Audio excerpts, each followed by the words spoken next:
Hey guys, welcome to Monday night. I feel like my lighting is really yellow tonight, so sorry about that. All right, let me give it a minute for Shakti to hop on. As you're hopping on, say hello. Let us know you're here, and then we will go from there as usual.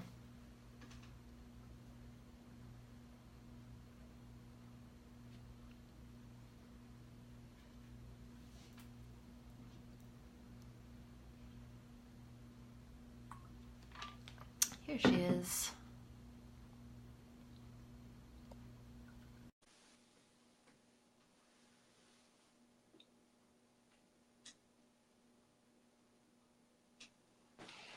Yo. What up?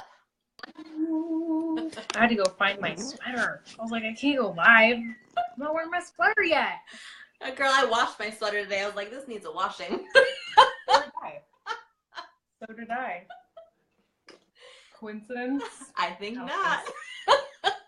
You know, I was just thinking before we hopped on, I was like, God, how different is the energy this Monday versus last Monday? Like, so different. So different. Last Monday, I wanted to hide under a rock and die. And that was, but also murder people beforehand. but also at the same time murder them as I'm hiding in my rock. That's pretty accurate. Yeah, murder people, stab myself in the eye, and then hide. I mean, all at once. For a long time. Yeah. That's precisely was my pattern. That was what was going on. Yeah. So hi people hopping on. We're going to be sharing this video out. Please share it as well. Tag your people, whoever you know that might find value in this, that would want to watch this. Tonight is a really important topic. This is something that Anna and I as if they aren't all. Like every week we're like, this week is amazing. Yes, this week they're always really amazing, but this one I feel like this one is so hard for people like us to do. Yeah. So I think that's why I value this one so much, because it's the thing that when you have a strong creativity and a strong passion and a strong drive and you have all these visions and goals and dreams, doing this is like counterintuitive. You're like, I don't want to slow down. I don't want to do that at all. I want to go faster. And so this is an important conversation. Well, and ego freaks the fuck out too, right? When you're like, all right, so let me get this straight. Shit's hitting the fan. I have no money. All relationships are blowing up in my life, and you want me just to pause? Yeah, that sounds terrible. Sounds like the last thing I should be doing. Sounds like I do not want to be doing that at all. All right. So I'm sharing it to my page, and now I'm going to share it to my personal page, and then it'll be shared everywhere, all the pages. In all the places. And all the places. Well, while you're doing that, can we just talk about the fact that everything recently has been happening that's so positive? I was thinking about the fact that, you know, the other day I was like, man, I should really buy some new clothes, because, you know, when you live on the road, you have limited clothes, and so you just wear the same shit over and over and over again, which means that things get worn out really easily. So I kind of had that thought of like, oh man, I should, you know, get some new clothes sometime. And then yesterday when I had dinner with my host, she was like, oh, here's a basket of clothes I'm going to donate. Help yourself to whatever you want. So I got a new pair of jeans. I got all kinds of shirts. I'm like, thank you. Boom. Telling you right now, you guys, if you're doing the work energetically, right now it's like harvest time. I'm talking like give me all massive harvest time. I am just raking in success right now. Like I'm like row your boat down the river of success at this moment. And it is because, as we've been talking about, Anne and I have been setting ourselves up energetically for months, and we've been guiding you guys to do the exact same thing with the processes that we talk about in this podcast every single Monday. Right now, the amplification of what you're manifesting is gigantic, okay? In other words, in previous times, I'm talking about more like energy stamps, right? Phases of this planet and how energy rolls. The gap between you feeling something and experiencing something was a lot longer. There was a lot longer of a time gap between those two things happening. Right now, it's like you have a feeling and it's like, Shazam, there it is. You know? Or you have like a deep-seated belief or fear and it's like, whoa, bam, there it is. Like, it is immediate, you guys, immediate.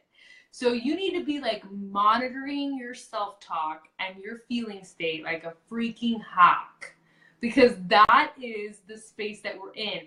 The plus side of this is whatever you do want to create, you have the capacity to do almost instantaneously.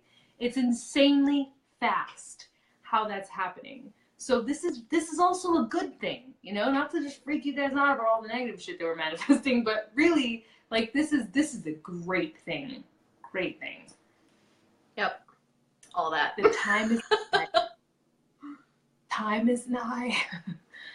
So and the pause. So we're going to talk about the pause. Yep. Take it away. Oh, I'm taking it away? This is your idea. Okay, so Shakti and I reach out to each other as we typically do right before, not right before, but before our podcast, talk about what is it that we're going to talk about. She's like, I think it's really important to really talk about the importance of slowing down, right? And slowing down, like right now, Santi's sick, and so she's having to put Santi on the front burner and put some certain things in her life on the back burner, and just allow herself to slow down and pause and focus on what needs to be focused on at home. And I said, it's not even just about slowing down, but it's really about pausing. Like, the pause is important in so many areas of our lives, right? Like, when it comes to emotional eating or drinking, right? If you can just, instead of being impulsive in grabbing for, the donuts or whatever, to just pause and allow yourself to ask, why am I wanting this? What am I feeling? What feeling am I trying to avoid or push away from by shoving these donuts in my face? Same thing with alcohol. Oh my God. What am I trying to numb? Like, what am I really trying to avoid? Happens in relationships when you're like blowing up nonstop, right? And you're like, if you could just pause before the words come out of your fucking mouth. A lesson I should have learned a long time ago, which thank God I finally learned. But like, if I could just, we all have those moments where it's like, don't say that thing, don't say that thing, don't say that thing. And before you know it, you're saying the fucking thing that you shouldn't be saying. And it's just like, and then you're like, what? No! Like, immediately, oh, I told myself not to do that. Because I did not say the thing. Oh, yeah. Yeah. So the pause is really important, So, okay, here's a little anecdote. I don't even know if that's a correct word, but I'm going to use it. When I was pregnant, I found this book called Bringing Up Bébé, which is written by this woman who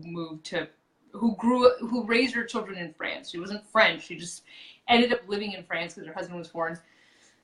And she wrote this parenting book on the distinct difference between how the French parent versus Americans. And one of the things that the French talked a lot about when she had a newborn was the pause. And that was like a legit thing. Like, all the parents talked about the importance of the pause. And she was like, what the fuck are you talking about? Like, what is this thing? Like, in America with babies, like, we never hear this. And basically what it was the concept that when an infant cries, when they're newborn, even from the time you take them home, when they cry, you don't immediately go to the child. You wait a couple minutes and you just listen to the sound that they make.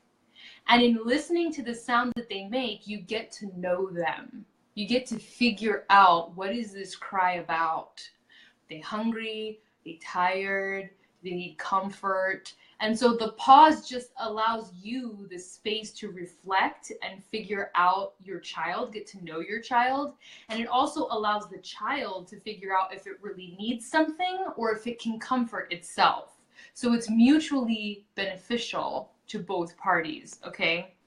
And I loved this concept, and I used it with my son with tremendous success in his earlier stages of life. And I did get to know him, and I did get to know what the sounds were and what they meant. And that is completely applicable to everything else. Because when you do pause before you eat the donuts, right, for the 5th time this week, and I just want to address a comment, it's not about not liking donuts or alcohol. It's when you're using them as a crutch. You know, having a donut every once in a while is not the problem. Eating them every day, that's a fucking problem. There's no one needs to be eating a donut every day. Just throwing that out there. Like, that's unnecessary. Or using it to numb a feeling, right? Either food or alcohol, right? To avoid addressing any feeling. Right. So the pause, what it allows you to do is it allows you to reflect. It allows you to get to know where the impulse is coming from. Like, where is this desire to eat this thing actually coming from? Why do I want to enjoy this? Is it just because it's a treat and like I haven't had a treat in a while and okay, I'm going to give myself a treat. There's nothing wrong with that. Or is it because I'm stressed, I'm tired, I'm bored, someone broke up with me, or I'm really happy? And another thing I used to do, we think a lot of times we like eat to numb because we feel bad. I used to eat to calm me down when I was really excited. I would emotionally eat because my energy was so high and I couldn't figure out how to ground it. Yep. So I would go and I would eat sugar because sugar would weigh me down. And then I would just end up feeling like, okay? So this is another thing that we do. We don't just eat when we feel bad. We also do that when we feel good because we don't know how to handle the feelings of feeling good. We don't know how to ground them. So we do something to ourselves to kind of like set us back without really being fully conscious. But again, when you pause, you get to know the impulse. You get to know yourself and figure out, where is this actually coming from? It's so invaluable. Yeah, I love that book. I feel like everyone should read that book, whether you're having kids or not, because I took away so much like French wisdom from that book. I was like, this is amazing. The French. Well, and to address what you just said, Shakti, like that's when I really started to pinpoint my own emotional eating, specifically with sugar. When I was nourishing myself and really taking care of myself, the creativity that was flowing through me so quickly that I hadn't experienced it in that way ever in my life. And so it felt almost on the verge of anxiety, right? And I was like, oh my God, like there was so much flowing and pulsing through me that it felt like anxiety. It felt like stress. It felt like overwhelm. And it would happen when I was in the middle of creating. So like when I was editing my podcast or writing or any type of, creative endeavor. And I finally paused, right? Because I was like, I was immediately reaching for like sugar and carbs. And I was like, why am I doing this? Like, I'm not hungry, but it happened every single time I was creating. And I started to realize that, just like Shakti said, it would help ground me. And the other thing, it was partially grounding, but it was also when I'm creating, I'm outputting, right? I'm outputting a lot. And so when I'm outputting, I hadn't gotten to the habit yet of giving back to myself. And because I didn't know how to do that, I was depleting myself. And I knew subconsciously that if I was depleting myself and I ate sugar, right, sugar specifically, then it would allow me to crash. And through that crash, it forced me to show up for myself, because when I had a sugar hangover, that's when I would take additional care of myself. I would wake up feeling lethargic, feeling hungover, ultimately, not wanting to do anything. And it forced me to slow down, right? When I wasn't giving back to myself, it forced me to slow down. And so finally I've had that realization, and that's how I break the pattern. And so it's also not just about, not doing a behavior, but it's also about subbing in a new behavior, right? So when I would, and I've talked about patterns before, but so basically it's, okay, when I notice that I'm reaching for the sugar because I'm outputting and I'm needing to ground myself, I'm needing to replenish my energy, I pause, right? And then I don't reach for the sugar and I give back to myself in another way, through meditation, through going for a walk, through not typically working out, because typically I've already worked out by that point. Just reading a book, something that allows me to reconnect with myself. If you've worked with me, then you know I talk about having a list of 10 things that helps you to connect to your soul. I go to that list, right? I go to that list to help reconnect me so that I don't need the sugar. But I can't reach for that list if I haven't paused. Yeah, the pause is it. The pause is like, it happened today because I was doing the 8-day program, which was a lot of clean eating and no sweets whatsoever. And I'm not doing that meal plan anymore. I'm doing this new nutritional program that Anna and I have been buzzing about for the past week. We're so excited about this nutritional program. And she talks a lot. I love it because she talks a lot about not restrictions and no like keeping food from you, which I don't believe in at all. I think that's horrible for your mindset. And so I have these little things of dark chocolate in the house. And before now, where I am now, the person I am now who can pause, I would have just been like, oh, a serving size is 5 of these. I can eat 5 of these. It's 24 grams of sugar for 5 of those. Like, that's a lot. That's a lot of sugar. Okay. But now, the other day, I did that. I grabbed 2 pieces and I put them down. And I was like, I'll just have 2 pieces. And then I just had 1. And I was like, oh, I'm good. I paused before I ate the other one. I didn't just go and eat the other one. I ate 1. I stopped. I drank a ton of water right after that. And then I distracted myself with an activity. And then later I was like, you know what? I really don't want that one. Like, I just wanted that 1 piece. That was like sufficient for me. So I think it's so beneficial. We're talking a lot about it with food because that's our world. We deal with a lot of people who have emotional eating issues. We have emotional eating history. So like that's a big part of what we do. But it's really beneficial even like in relationships. Anne mentioned that before getting into a massive argument. I am the quintessential horrible person at doing this. Like I'll tell you now. Like I have mastered pausing with like food and just like general life situations. But when it comes to like not fighting with my husband, I'm like the worst. Like I really struggle with holding my tongue. And a lot of that comes from being like having like second child syndrome and feeling really defensive. And my older brother was really condescending and he was really like always trying to one up me. That was like the relationship that we had growing up. So I always like feel that way immediately because also my husband's an older child. He's the oldest. So we have that dynamic and it's like really interesting to watch us in that, watch us in that dynamic and how the triggering happens. And I have to like really like hold myself down if I don't want to like explode and like make a giant mess. But that area of my life, it's really hard for me. And it's not like you're just going to master all these areas. Like, I can pause everywhere and everything works well because I pause and I reflect. No, you're probably going to be a lot better in some areas of your life at pausing and reflecting than others. That, depending on the level of trigger and how much work you've done around it. I've spent 2 years working around my food like a beast. So at this point, my ability to pause with it is a lot better because I've been doing it consistently for 2 years. It's not as good in my relationship because I really didn't have the awareness of doing that for a while. You see what I'm saying? So it's like stages too of how you start implementing this into your life. Also with physical ailments, right now my right ankle is like a bust. Like it is sprained. I'm pretty sure it's sprained. I don't know how it got sprained. And it's really keeping me from doing any cardio or doing, which is part of the workout that I do. And I have to modify everything and I cannot even go for long walks. And a part of me who is so active is like freaking the fuck out right now. I'm like, what is happening? I am a very active person. This cannot be occurring. But I am choosing to approach it with like, I really need to slow down. I probably need to just reflect a little bit and take a step back from the intensity I've been putting my body in.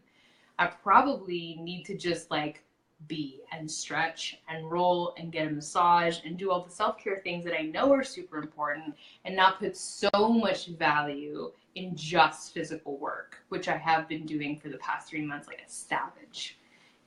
But the ability to pause there is also very practiced in my end because I've been doing that for 2 years and dealing with different injuries.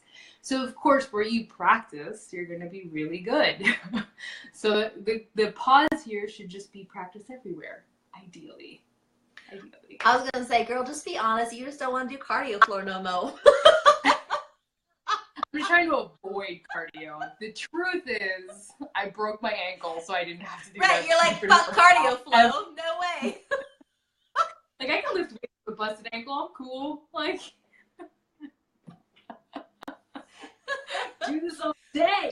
I could do this all day.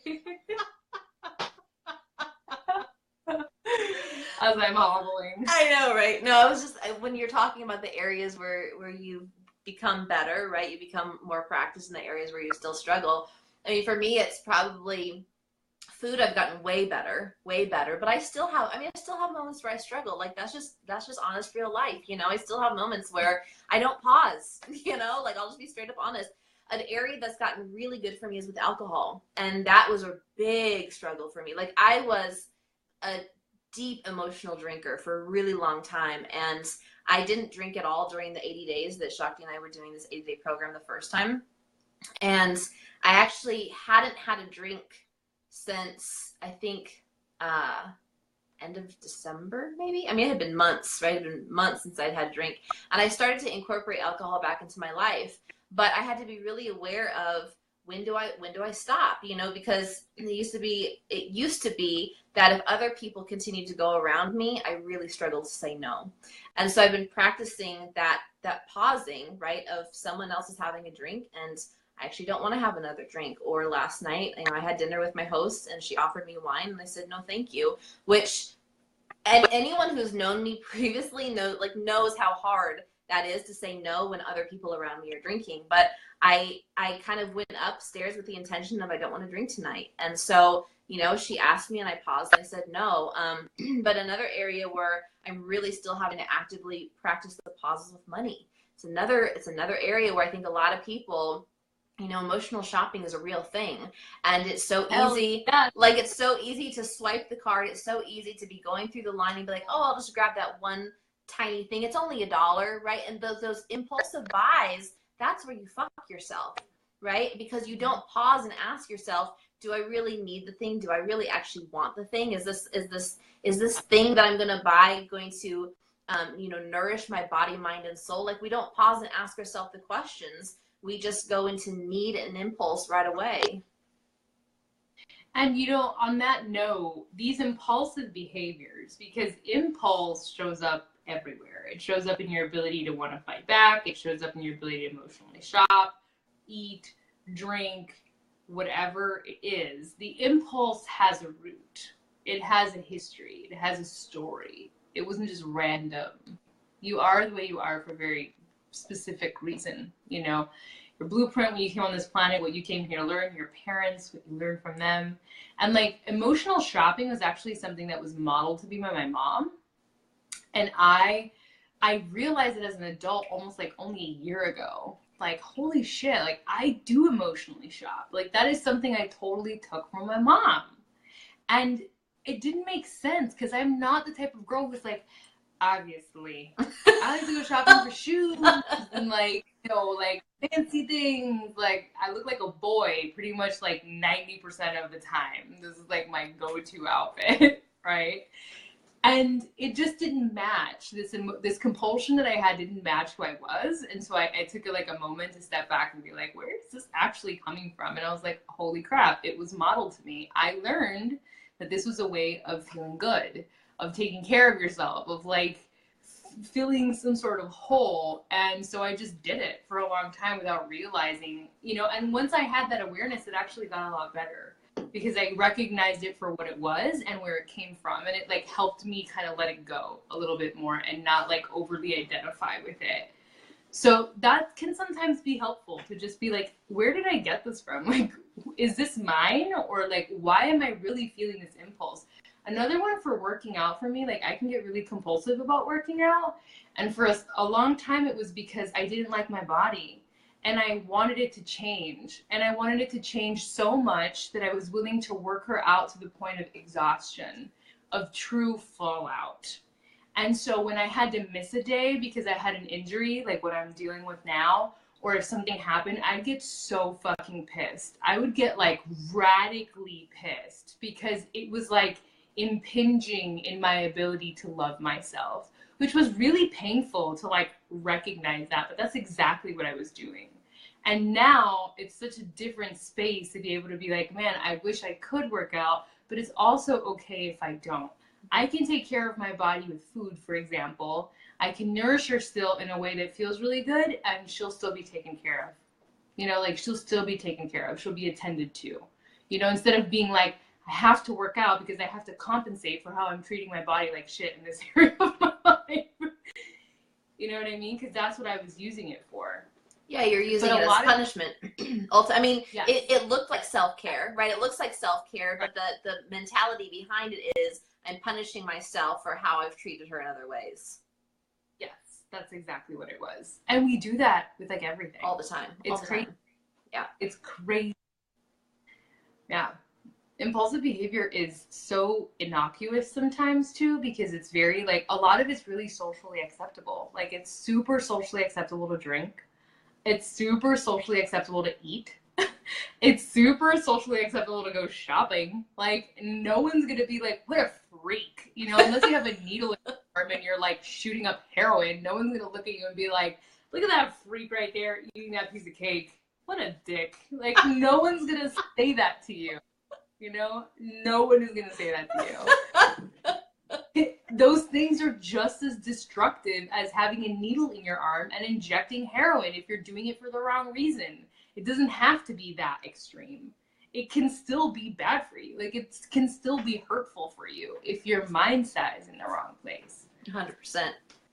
Do we want to talk at all about, because they're similar, but obviously they're separate as well. The concept of slowing down and why slowing down is important, and how it affects, especially for like business owners out there, right? The people who have really, I mean, because Shakti and I have both been there where we've worked ourselves to the bone.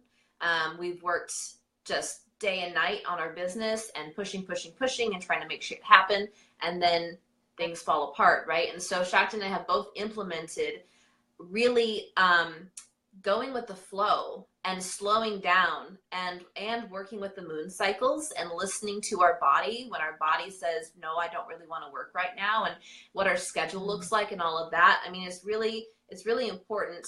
You know, ego a lot of times will say, well, no, you need to work more in order to make more, which is not true at all, actually. But we've been taught, right, that you need to hustle, grind, push, that you have to earn it, that you have to work harder, you know, no pain, no gain. Like we hear all that shit. And what Shakti and I have really learned through our own journey and have implemented, again, is just really going with the flow and realizing that it has everything to do with how you feel and actually nothing to do with the action that you take. Yeah. So real big takeaway here. First of all, having your own business is like the most intense personal development course on the planet. Literally. When you sign up for a business, you're basically like, I sign up to fuck myself with all my triggers for the next couple of years and figure out whether I can sink or swim. Sign in the dotted line. Here you go. I feel like business owning a business and being in a relationship, right? Those are like the two that'll like trigger you like nothing else. And have a kid. Yeah. Everyone's having all day long. You're just being triggered. You just signed up for like 24 hours trigger. That's basically what that is. So when you do that and you know that this business is now solely under your responsibility, there has been this wave of consciousness prior to, I would say in the last year, there's been a massive shift. But prior to that, where it was a lot of like this hustle and grind and sell your soul and work 10,000 hours to be successful, and you've got to like sell everything you have and like really blood, sweat, and tears and just all of this. And when things aren't working out, as Anne mentioned earlier, it's like ego just wants to do more. It just wants to like, your ego is going to start panicking when things are taking a while, because it's all about, again, logistics, what happened in the past, immediate gratification. Like it has to see proof that something is happening in order for it to just like calm the fuck down. So what it's going to do is freak out, and it's going to be like, you need to do more. You need to do more. You need to talk to more people. You need to put yourself out there. You need more. And where that's coming from is not like, I'm so excited, I want to do more things, let me get organized. No, that's coming from like terror and lack. Like, I don't have enough, so I need to do more to have more.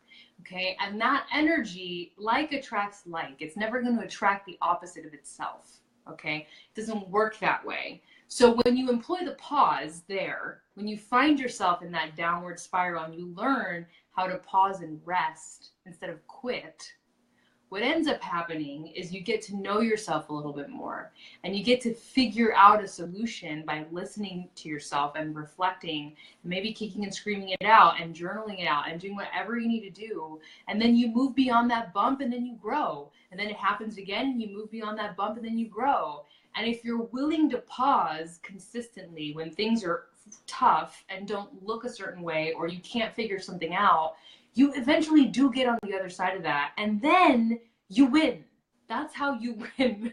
How you win is by consistently doing that over and over again. So the pause is invaluable. At this point, I hope you realize that this is a practice that you need to nail for like everything. There's one thing you need to do, it's this. Well, and asking, right, and again, it doesn't have to be necessarily in business, but obviously business is an area where Shakti and I, we know a lot about it. But if you feel the impulse, right, to do more, you feel that push, ego's like, oh my God, like we haven't hit our goal, we don't have enough money, blah, blah, whatever ego's telling you, right? And you're like, okay, pause and ask yourself the question, what would I be doing if I had X number of dollars in my bank account? Right? So ego might be freaking out because you have, let's say, $100 in your bank account, maybe less, maybe more, but ego's freaking out about whatever that number is, right? And ego has an idea of, if I only had X number of dollars in my bank accounts, then I could feel safe. Then I could feel secure. Then I wouldn't have to work so hard, whatever ego's telling you. So, okay, whatever that number is for ego, if I had X number of dollars in my bank account, what would I want to do? And when I've asked myself that question, if the answer genuinely is I want to work, then I do the work, right? I mean, that's when you know. But if the answer is I want to go out on the deck and fucking read and not do shit, then that's what you need to be doing. And ego's going to freak out because ego's going to be like, I don't know how that makes any money, right? But it's by allowing yourself the time to rest and recuperate that when it's time to show up and do the work, then you have the energy to show up and do the work. You know, I mean, today, for instance, is a day that I don't typically work. And last week I worked when I didn't want to work, and I was pissed off the whole fucking day. And I was like resenting people and pissed off, right? Because I didn't honor myself. I didn't honor the fact that I didn't want to work, and I was pushing through and doing the work because ego was saying, you should be doing this work. There are things to be done. Well, today I really honored that, right? And I was like, okay, if I don't want to work, I'm not going to work today because today is not a work day for me. And I noticed that there were things that I really genuinely felt called to offer. And so I shared about them, right? I had conversations with people who were interested about certain things that I was offering, and that felt good to me, right? It felt good to me to do that. So now when I go to bed, I'm not resenting anything or anyone, right? Like I can go to bed and feel in alignment for what happened today. But you have to really ask yourself, what would I be doing if I had whatever that, dollar amount is? And, things change, you guys. Like, you will change. You will grow. You will evolve. You will feel different about situations. And I think addressing the business ownership component, like, we get so impatient so quickly. And we doubt ourselves with so much fervor. And we just really cannot see how something is going to work out, even when we were called to it. And we know that that's what we're supposed to be. And it's like we're just not patient enough to allow ourselves to pause and rest and recuperate. And I want you guys to understand that, universally speaking, I mean, for me, my abundance trigger, my success trigger is relaxation. And I don't think that's so specific to me. I think generally speaking, for someone, if you ask them, what does success really feel like? It feels like a deep sense of peace. It feels like a deep sense of relaxation that you can just kind of sink into your life and you're not concerned about anything. Okay, so I think that's pretty universal. So understand that, metaphysically speaking, if your goal is to attract success into your life and you are generating frantic energy, you are literally generating the opposite of what you're desiring to come into your life. And if you do attract success, it's going to be as frantic as the energy you were generating. And it will just as quickly disappear as it showed up. Or problems will happen. Or something will occur. Because you are literally generating the exact same thing. You're calling to you the same thing that you're generating. You cannot call in something different. So when your ego says to you, how is relaxing or getting a massage or going to church gonna make you money? You tell it, because when I'm there, I feel relaxed. And that's the energy of abundance. And that's what I want more of. And it happened last Sunday. I went to church. I didn't have any plans to work. I was just like, I'm going to go. I'm going to sit. I'm going to listen. I'm going to receive. Towards the end of the service, I get a message from someone who's like, you know what? I'm ready to start my coaching. Where do I sign up? I was at church. I wasn't working. I wasn't networking. I wasn't messaging a bunch of people. I was just at church. And it just showed up so beautifully at the perfect time. And my energy was wonderful because I had just been in an amazing service. And she was super pumped. And we had an amazing conversation. And it was so exciting for both of us because we were both so full already. You know, so understand that when you're calling in things like success or love or, you know, healing the food wound, whatever it is that you're wanting to call into your life, you've got to be generating the vibration of what you desire. You've got to already be creating that. And the pause is what helps you identify that. When you can pause before you behave, you get to give yourself the opportunity to say, how do I want to feel right now? How do I actually want to feel? I know what the impulse is, but what do I actually want? What am I needing in this moment? And how can I give that to myself before I eat the donut or before I slave away at my computer for 16 hours without looking up or walking around? Like, how can I do this another way that is more in alignment with the energy of what I'm wanting to feel? That's like such an important question, such an important conversation. And to get to know what that alignment feels like, to train yourself to know what that pause and then alignment feels like is so powerful. Well, what Shakti said about, you know, being at church and being just really in the energy and in the moment at church and having, you know, the woman reach out to her. Like, I remember when I was really learning about the vibration of money and how it all works, it did not make sense to ego, right? And ego wanted proof. Ego wanted proof that what I was learning, that it actually worked for people. And I remember asking a mentor, like, okay, so give me specific examples when you weren't doing jack shit related to business and money came in. And she like gave me a whole long list, right, of like all the times money came in. And I couldn't wrap my head around it. Ego couldn't, because it hadn't happened in my experience. But now, like, Shakti and I have a long ass, I mean, Shakti and I will message each other and be like, I love making money when I'm not doing anything related to business, but it happens all the time. I actually cannot tell you the last time I received money while I was actually working. Like, I can't think of a time. All the money, and I mean, that's just being honest. Like, you know, it's now like, and I know Shakti, you're the same. It's like, it comes when we're sleeping, it comes when we're working out, it comes when we're eating, it comes when we're showering, it comes when we're at church, it comes when we're hanging with friends. Like, it comes in all the ways that ego, and still, this is what I want you to understand. Ego is still like, how's that gonna work? I'm like, bitch, have you not seen? Have you not seen all the time? You're not here? Are you not with me? Because it just happened a bunch of times. Like, all the, like, for like the past year, like, it just keeps coming in when it, like, where have you been?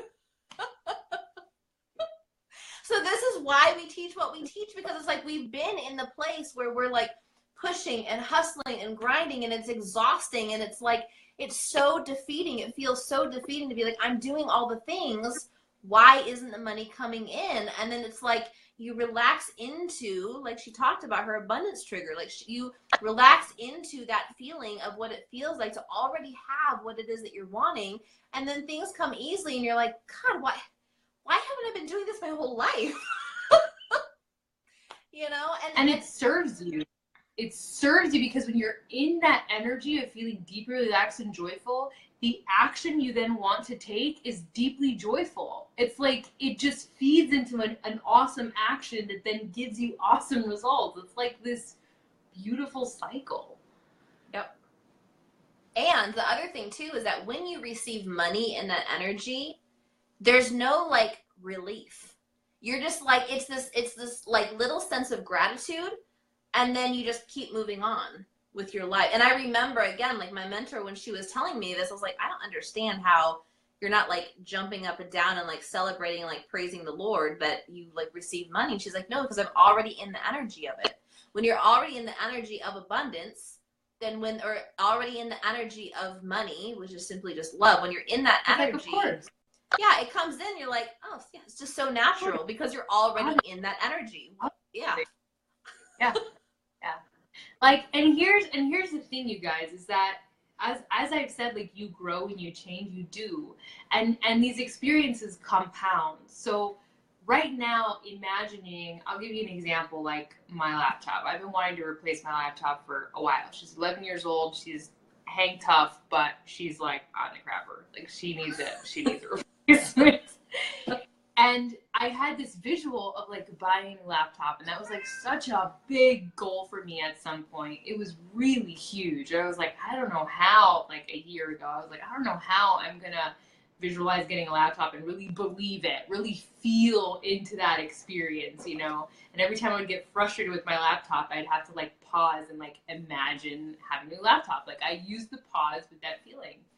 And just this week, I finally had the feeling like I'm going to buy a laptop with 1 week's worth of income. I'm going to buy a laptop with 1 week's worth of income. I am so close to making that a reality. Like a new MacBook out of 1 week's worth of income.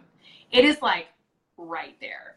And I was like, holy shit. Like, that's how close it's come from a year ago feeling like impossible to do. So huge. And I employed the pause in law of attraction by every time I'd get frustrated with this machine, instead of like being angry because the machine didn't work and what I really want to do is yell at the damn machine, I would just pause and be like, you know what? It's coming. Like, it's coming. It is, I'm in the energy of it being a thing that is in my life.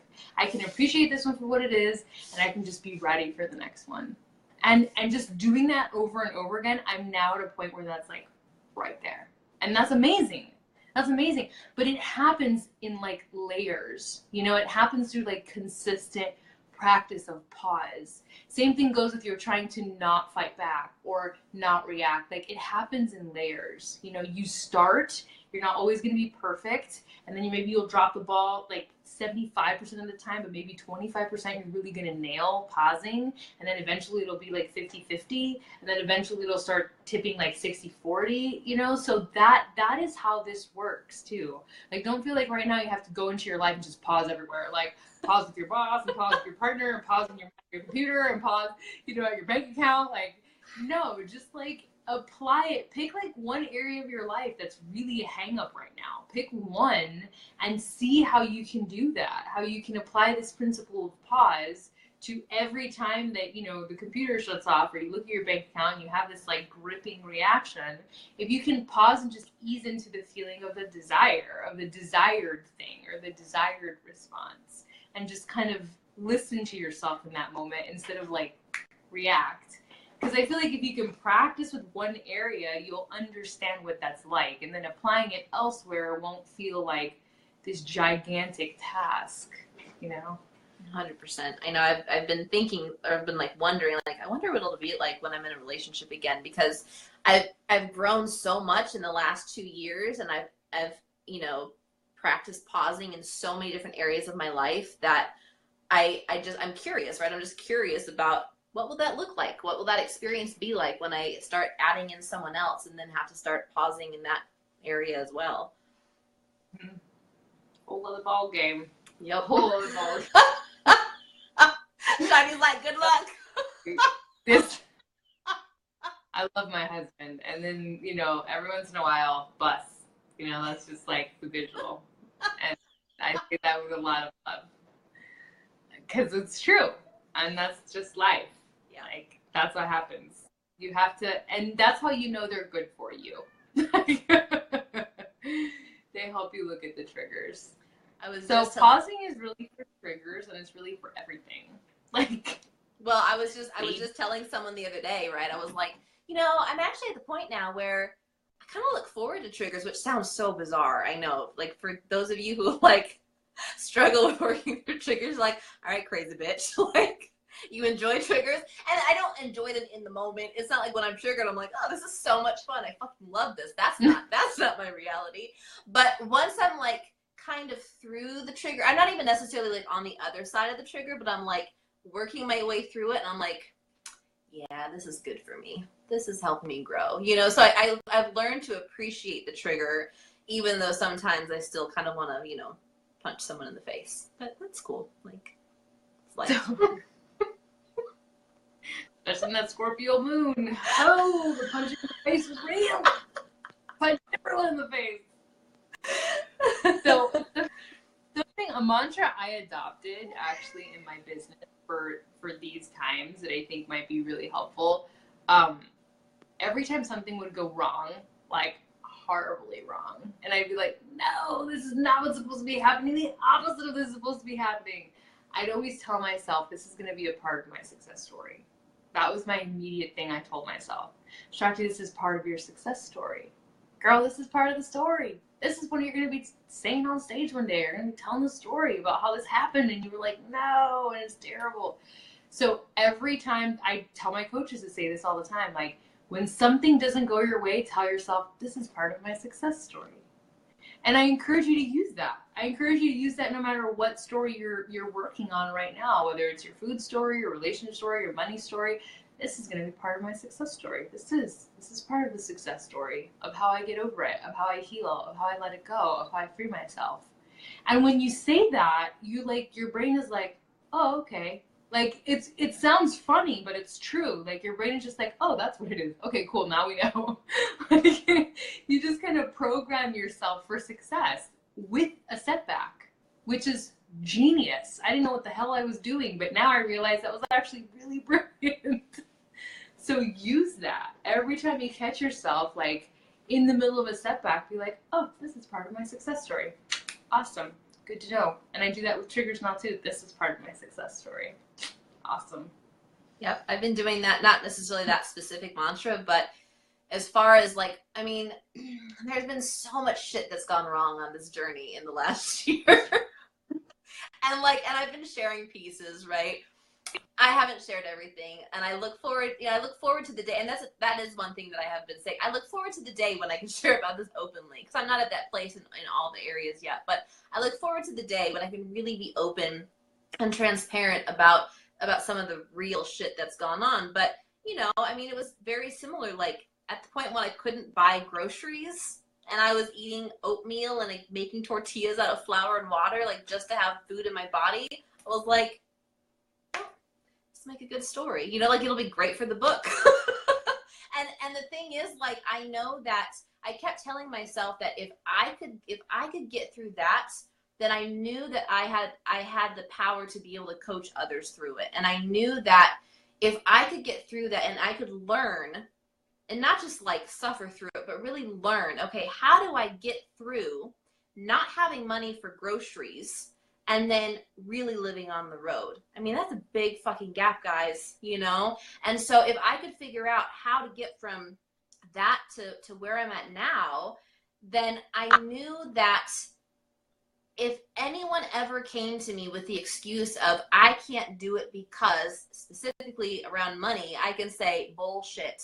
That is one big bullshit story. If I can go from not being able to buy groceries to actively living on the road, then whatever excuse you have is a bullshit excuse. And I really realized, like, I became really grateful for the contrast that I've experienced, because I know that how I'm learning to do things right now and how I'm learning to piece things together. Everyone says, like, you have to wait for I'm waiting for the right time. There is no right time. And I was just talking to my parents about this today. I said, if I waited for the right time to do this journey, I would never fucking do it. If from the outside looking in, it looks like it's just flowing so easily. But the truth is that, like, I have a rental car. I still don't own a car, right? And I'm not at the point where I'm able to rent a car for the entire month. So I'm renting it week by week by week. And every week I'm having to call Enterprise, hey guys, I'm still in North Carolina. I'd like to extend my rental. It's not easy and smooth necessarily, but it's working, and that's all that matters. Every week it continues to work out, and I'm like, all right, well, we'll just do this another week and we'll just keep on going. There is no right time. This isn't the right time, but I'm doing it anyway. Something I also talk to my coaches, my team about a lot is turning the struggle into service. This is like a big thing that I talk about and that I 100% believe. And one day I'll probably write a book about this, because this, to me, is the most powerful way to liberate yourself from your own pain and your suffering. When you're going through something, okay, when you're struggling and you're going through something, if you can figure out how to make that a form of service, you will have so much gratitude for the contrast, as Anne just said. And I was really resentful for a long time, because I've been a pioneer a lot in my level of suffering and what I came in with and what I had to experience at very young ages and what I've had to navigate. And a lot of times I'd fall into that, like, woe is me, like, oh, why do I have to go through, why was I born with that condition? Why blah, blah, blah, like, why are these limitations placed on me? And then I remember, like, you're here to serve, dude. And there are people here who are struggling. You need to figure out how to move beyond that, because people need to know. So yeah, you came here to pioneer, and it's kind of going to suck for a while for you, and just accept that and, like, turn it into something. Like, that's the primary message for me. And that's just, like, being channeled right now, because I did not plan on talking about this, but I feel like someone needs to hear that who's watching this video.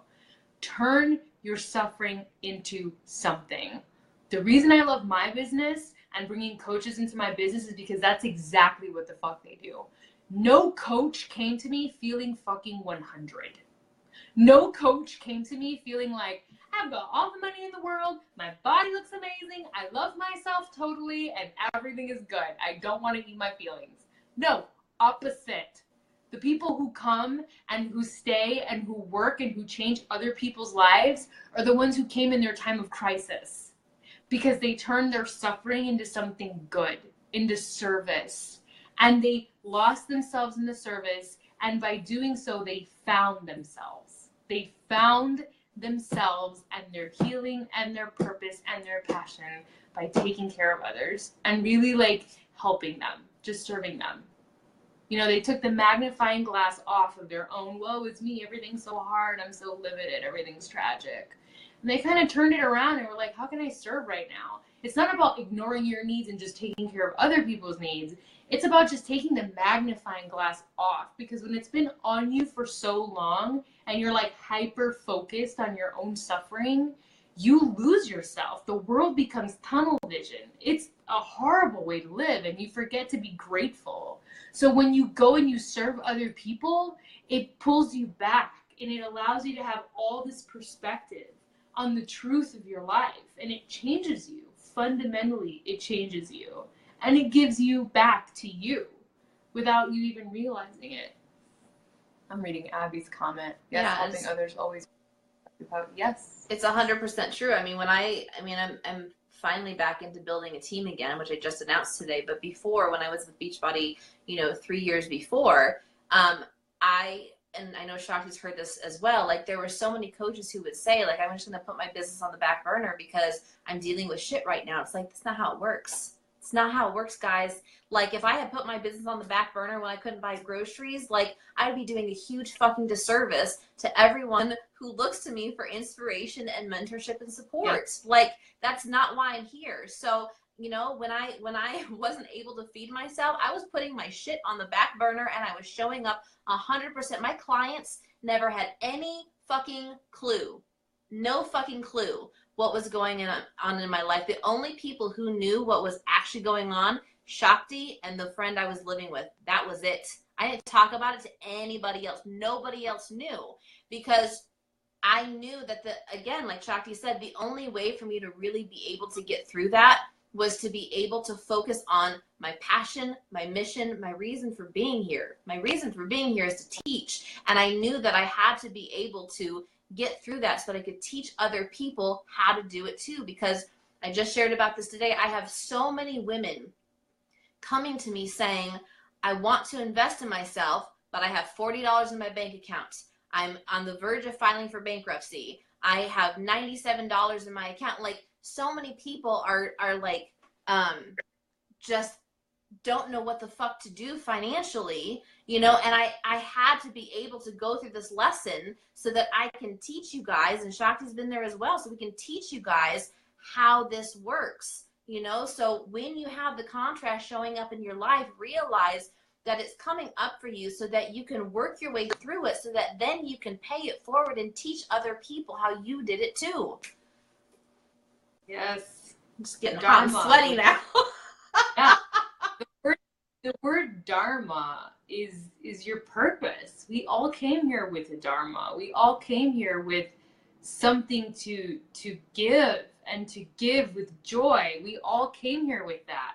But the problem is, when your life is happening and you have the temptation to back away from showing up, you don't. You go deeper. You dive deeper. When life is happening and you're like, I should really put my business in the back burner. I should really put my passion in the back burner. Opposite needs to happen. When life is happening, you need to put that in the fucking front, and you need to dive in, because that is where you're going to find the perspective and the relief. That is where you're going to take your foot off the gas when it comes to like magnifying your own tragedy, and you're really going to pause. You want to know how to pause your tragedy? Go serve. That's how you pause tragedy. That's how you pause your own suffering. That is how you pause that. Because when you turn around and you serve, just because it is born of you to serve, and you serve in a way that really feels fulfilling to you, you will cry tears of joy. You will literally give yourself an emotional release, because perspective will come to you so quickly. It'll come to you so quickly, and you'll be surprised if you had like an immediate shift of perspective. Like it will just be like immediate. Sometimes it's like instant enlightenment. It feels like as soon as you turn it around and do something else. It's incredible, and that's how it was for me when I started coaching. I was so desperately depressed and anxious, and I was like, how am I ever going to help other people? Nobody wants to listen to me. I'm miserable. Oh my god, I don't know what I'm doing. I'm just eating cake all 3 meals a day. I'm like, I don't know what to do with it. I'm a terrible human. But I turned it around. I turned it around, and I started focusing on what other people needed and how I could help them. And lo and behold, 2 years later, I have this beautiful, wonderful business that I love that gives so much back to me. And it was just because I just turned myself over to it, and I let it heal me. I literally let it take care of me. And it worked. It works every time. Yep. It works every time. Every time. I love that we close with this message. I know. It was totally unplanned, but it obviously came up because it needed to. It's so good though. I feel it in my soul. Like I really believe in this concept so deeply that one of the ways to pause the tragedy in our lives is to go serve others in some way. And when we do that, it can be as simple as sending someone a message when you know they're struggling and telling them that you love them and that you see them and that you just are praying for them. It can be as simple as smiling at a stranger, or, you know, like saying hi to a baby, a toddler when they're walking on the sidewalk, or just holding space for people energetically. It's such a simple thing to do, but you will feel the difference immediately when you do that. So I challenge you guys right now, whatever you're going through, to tomorrow go serve someone else. Go do something like that. Send someone a message that you've been thinking about, or say hi to a stranger, or smile at someone, or compliment someone, or do something that's in the heart of service, and just watch how you feel. Just watch how that feels inside. It's so good for you. So good for you. I love it. I love that we ended on that. And the only other thing I was going to say is just to remind you guys that we officially start our masterminds this Wednesday at 12:30 p.m. Eastern Standard Time. And so if you have been wanting to work with us, if you've been looking for a way to really start to work through your shit, Shakti and I have created something, right? We created our Behind the Suck masterminds. It will be a weekly call. So every Wednesday it's a separate group. And we'll be going live once a week. Obviously, if you can't make it live, you can watch the recording. But the purpose is for us to show up and for you to show up all live. We come to you with different activities, different things that we've implemented in our lives that have really benefited us. And we take you through the process, right? So the reason it's different from group coaching is that group coaching oftentimes You're given assignments and you're kind of off on your own, and it's really easy to be that wallflower that just kind of sits back and doesn't actually work through your shit. But by showing up live and by doing these activities with us, right, really doing, or the journaling prompts or whatever, you're doing it in real time so that you're actively doing the work with us every single week. Is there anything else you want to add?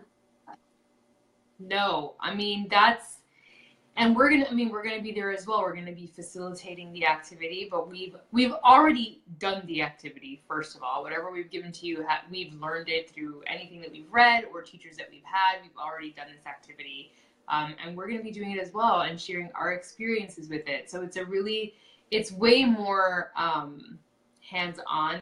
Here, this is a teaching platform. This is a platform where we come and we teach, and there is a platform where we go and we apply. That's a very different type of interaction that you get to have with us. So it is a separate group. It's called Behind the Suck Mastermind. There is a membership fee to join, and there's going to be a link. Yep, yes. I'll post it. Yep. Okay, so Anne will go ahead and post that link below.